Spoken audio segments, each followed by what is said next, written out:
We're good to go. Hi guys, good morning. It's Darren from Jace Media, and this morning in the chair we have blues singer, songwriter, guitarist Susan Santos. Good morning, Susan. Good morning. How are you? Yeah, I'm fine, thank you. Good. It's great to see you. Now obviously, I had the pleasure of reviewing your single from your upcoming EP a couple of weeks back, and I must say it kind of blew me away. Very the smoothness of the guitar and the lyrics and things like that. It just blew me away. Did you enjoy making it? I know it was made kind of last year, but did you enjoy putting it together? Yeah, of course. For me, the Somebody to Love, maybe it's the song that I really love of the EP. I think that is so funny to play, talking about a lonely heart in the inner of the city that don't find love and need to drink to forget the sorrows. And I think that. And you always remember that a sad song always sells music. So yeah, nice to get that out there first, Susan. It's always good to get a sad song out there first to get people in. So the album or the EP is out in November. Um, what are you expecting from it? Are you expecting like fans to ask for more when they get the EP, or are you expecting to put it out and ride out the rest of the year and then continue from next year? Yes, I think that the people think about we need more songs, we need more. But I thought that maybe it's the best time because those songs I recorded last year, at the end of the last year in Los Angeles. This is a strange, weird year because we have no, we have nothing to do the next week, and I think that maybe the best thing to do is to release the album this year. Yeah. Only 4 songs, but I think that we need to make music because I need to feel alive. I think sometimes, when you're looking about new music, I think sometimes maybe less is more. Give the fans a little taster, of 4 songs that you have, because you'll probably find that most fans will think, yeah, she's released 4, but she must have some more in a drawer somewhere, or in a briefcase, or in a guitar case that she's going to release. So I guess that there's an element of that the fans will think, yeah, this is a nice 4-song taster, but she must have something else. Yeah, I think so. But it's just nice to get some blues. I mean, there are some really cool blues performers out there at the moment. We've got our very own Scottish King. Yeah, yes. We've got people See, like. we play in a festival, in the same festival 2 years ago in Finland. Yes, yeah, because I mean they've really, I think they've really taken off. They have a new album coming out. It's incredible. They have a live stream tonight in Glasgow. And as I say, you have people like Kurt Fletcher, you have Joe Bonamassa, you have Els Bailey, and and I think blues is it's a real up and coming genre. People like the rock music, but I think blues, you get a real feel, Yeah. of the person and kind of what's made them put the song together. Yeah, the blues is a music style with passion, feeling, and sometimes every night, every song could be different because your feeling are different every night. I think Yeah. there is something so special in the blues. What kind of made you pick up a guitar and want to play blues? What was your thought train behind it? Was it just something you've always wanted to do, or is it something that was ingrained in your blood? No, I remember that one day I listened a radio show of blues. I never listened this kind of music. I didn't play guitar, but I said, "Wow!" I don't know why, but I love this kind of music. That sometimes it's difficult to express, not with word, about what you're feeling when you listen a song. And I said, "Yeah, I love it." Yeah, I think blues has a whole new meaning on its own. I think with heavy metal, you scream your anger out, you know, and you rush around the stage, ripping your guitar. But I think blues is it's a kind of more sedate style of music that you get for me, I think you get a stronger outpouring from the musician because I think there's a lot more thought train, and I'm not taking anything away from heavy metal, but there's a whole lot more thought train gone into a blues or a jazz because you've got to think of the arrangement, you've got to think of the track and the lyrics and where you put them.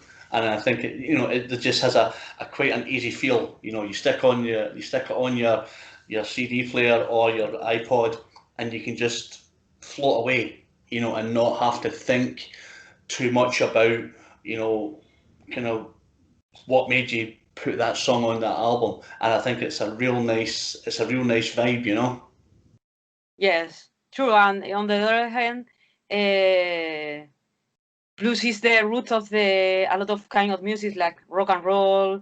We listen constantly the feeling of blues, the scale of blues in other kind of music. Yeah, I mean, it's just it's kind of I've been a heavy metal man all my days, and I guess probably in the last 3 4 years I've just gotten into blues, and I kind of think, wow, it's just a real, it's a whole different section of music rather than heavy metal. You could probably stand in an auditorium and listen to a blues guitarist or a singer perform all night because there's just something, just something quite soothing about it, you know? Yes. And and obviously you've been a lefty as well. I mean, Yeah. that's not something you see every day. That is something that I never think about it because I lefty since I was a child, but for me it's the normal way to play the guitar.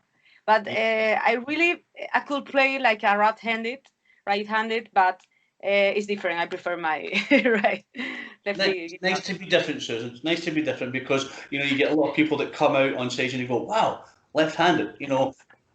That's amazing. And I think that it's just strange to see. But the end result is the same. The lyrics and the composition, probably are more thought out than a right-hander. Because everybody's thinking, yeah, yeah, this is what you do. So for you, it's different because, as most people know, the strings maybe, some people put the strings the other way around, to play the guitar. So it's a really strange way when someone comes out on stage. Oh, left-handed, never thought of that. But the result is still the same, and it comes across really well in the track. Something to Love is just it's a real it really gets you. I must admit, I really, when I listen to it a couple of times, and then I pour a glass of red, and then I start writing down the track and how I feel you have played it, and you kind of think, wow, there's a lot going into that. There's a lot of feeling going into that. Yeah. So where do you get your inspiration from? What do you research anything, or is it just when you're sitting down and you start twiddling about? Is there anything that brings music to you? I love all kind of music. I think that if I'm musicians, I need to listen other music style. I really love blues, rock, country, funk, soul, but I think that is important to listen. Sometimes different things like Debussy or maybe something more African, something Okay. different. I think that is for me is so important to have different reference.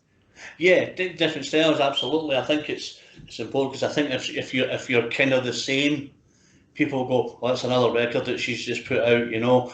But I think when you look at different genres and different musicians, and you maybe take a wee bit of style from them, or you listen to some lyric and you make it your own, which is much better, and I guess it keeps you fresh when Yeah, you're putting down new music, because you're not going, oh, I know I need to put down 10 songs of this style, and you just go into the studio, but I guess that there's fans like, oh, there's another fresh, piece of music coming from Susan, which is quite nice. it's like the term student. We need to always study new style, study new music, new band. Yes, yeah, yeah. So what has it been like for you in Spain? Wow, it's weird, those crazy time, no, Well, in all over the world. it's madness, it's just, I guess, as a Glaswegian, we love our music, and we love to go to gigs, and as a reviewer, I'm out maybe 3 4 nights a week to Yeah. different venues, to different genres of music, different styles of music. And my last gig was Samantha Fish Mm-hmm. in February, Wow. and that was the last gig that I went to. And here we are in October, and it's like, wow, it seems like an eternity ago that you went to your last gig. Yeah, it's strange to spend 6 months and only playing one gig, Yeah, because I usually play 4 or 5 days a week, depend of the week if I'm touring. yeah, But now my last gig was in July, and I play the next week in Spain, in Madrid. But I think that play next week. But sometimes maybe at the last time call you, Susan. We must to reschedule the day to yeah. maybe next year, because in those crazy time nobody knows what happened with the So, shows. so I guess you're really looking forward to your gig next week. Yeah, because for me it's something like when I gonna start to play the guitar, no, with my with my band, that say, yeah, we are a gig. Yeah, Something I different, guess. because we have only a few gigs, and we want to play together because it's something special for us. Yeah, oh, absolutely. And what's your capacity Uh, for the? Sorry, I have a problem with your. What is your capacity for the gig? Can you repeat again, because the stuff the sound. What is your capacity for the gig next week? I think that is 50%, but it's 500 people. But everybody sit down, nobody close, and with max. Yeah, but I Like, guess. too. Sorry, There's no drink too, because. no drink either. Oh my goodness. I guess, Susan, you have to start somewhere. So I guess that you're getting back out there to play, so you're going to get some money back in for that.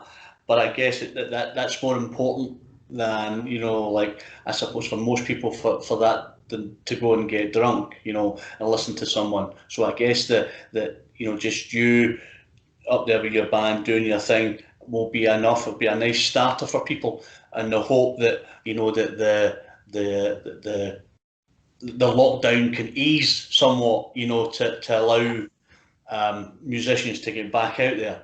I think in Glasgow it's not going to open up maybe till February.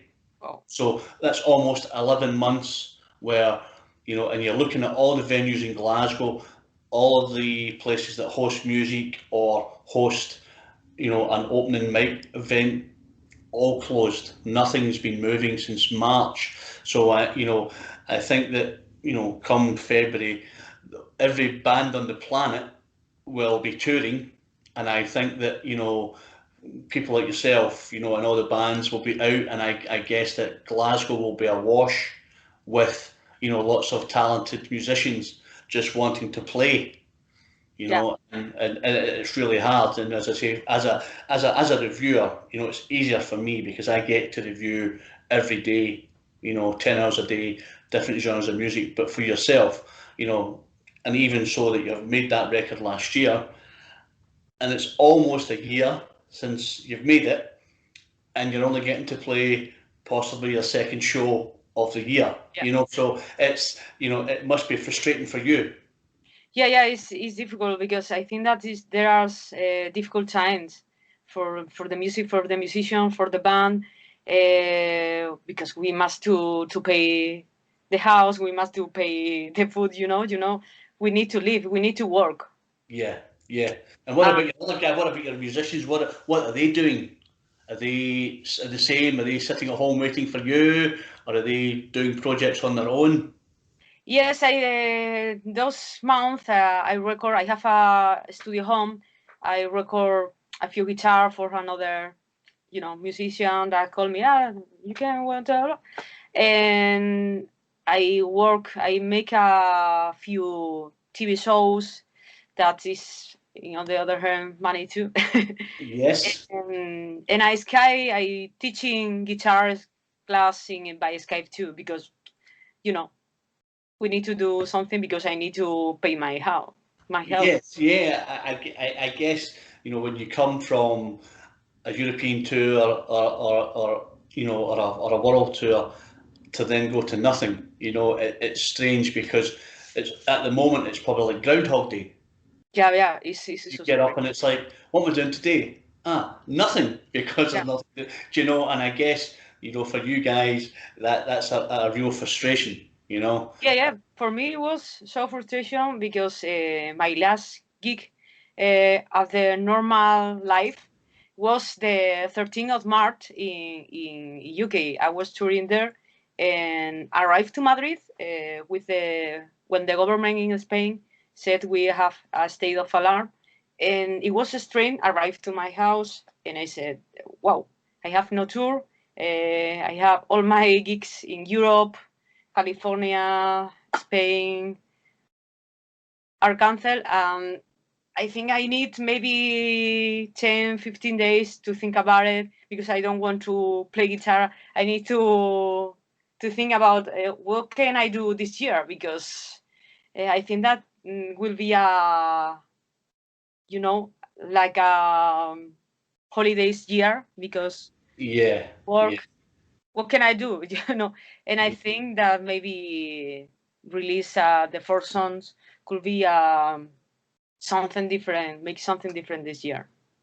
yes. Well, I'm sure that when I think when you release the EP, I guess that people will just be hungry for more stuff. So I guess in this time, I hope you've been writing so that people can Yeah. get some new stuff. And then because I think that that's the thing when you release something, people just want more. They want more from you because they've waited so long. Because you think about, you wrote this last year, so they've waited almost a year to get your four tracks, and then they'll be devouring your four tracks, and then they'll be saying, "Right, Susan, when are we getting some more?" So you have to be busy. Yeah, sure. I have plan in my next month, but sometimes the plan depends on the gift or what happened with the Yeah, virus. But yeah, of course, I have plan to record more song, and maybe next year. yeah, and then hopefully get on the road again, and try and Yeah, get back to sure. a little bit of normality, and who knows what that's going to be. It's just socially distanced gigs are the thing at the moment, and I think live streams are becoming more popular. You do the virtual tip jar where you go on and people put money in your little tip jar for you. But I guess I think that's the way of the world just now, and for maybe the next 6 months, 5 months maybe, and then hopefully we'll get back to a bit of normality of actually going to a little venue. A lot of venues in Glasgow are maybe 300, 400. And I love when you go to a gig and you're packed in like sardines, and there's sweat dripping off the roof, and then the performer comes on and you get an hour and a half or whatever of just a real good show. And I guess that's what's really missing, and I guess you guys miss that as well. Yeah, that's sure. You I know, can't wait to tour again. yes, and I hope that I think we were speaking before. I hope that you do get come back to Scotland. I hope so, and we can get a wee glass of red and sit and talk about the pandemic Yep. and Sure. how it's ruined every musician's, you know, livelihood on the planet, and how you hopefully will get out of it. You know, no one knows, you know, if there's ever going to be a cure. No one knows if it's ever going to go away. But I guess that again, getting back to some normality would be a start. You know, live music, I think is suffering a lot. Yeah. You know, majorly. I think, you know, especially in Britain. I think like the government are just kind of turning their back on it at the moment, where there's no support, you know, and things, and lots of shows are being cancelled, and lots of companies are filing for bankruptcy, you know. So I hope that we can get to something, you know, of a bit of normality, hopefully next year, you know, and get you across, get some blues in us, and just really start to enjoy live music again, you know. Yeah, I hope so. Yes. So, listen, I'm obviously conscious of your time. It's been a real pleasure to chat to you, Susan. I really love the new music. I hope that you will follow up with an album of some description later in the year or early next year. And I do hope that you get to come back to Britain. And if you come to Scotland, look us up. We'll come and review it for you, and we'll get a couple of drinks, and we'll just chat about some crazy Scottish guy chatting to you Yeah. on Skype. Sure, maybe now January of next year I go Let's there. hope so. Let's hope so. But if you do, keep in touch, and we will come up and we will review it, and we'll get a chat. Cool. Thank you. This is Darren from Jace Media, in conversation with Susan Santos, blues guitarist, singer songwriter, and saying thank you very much for your time, and we will speak to you soon. You're welcome. Bye. Thanks, Susan. Thanks.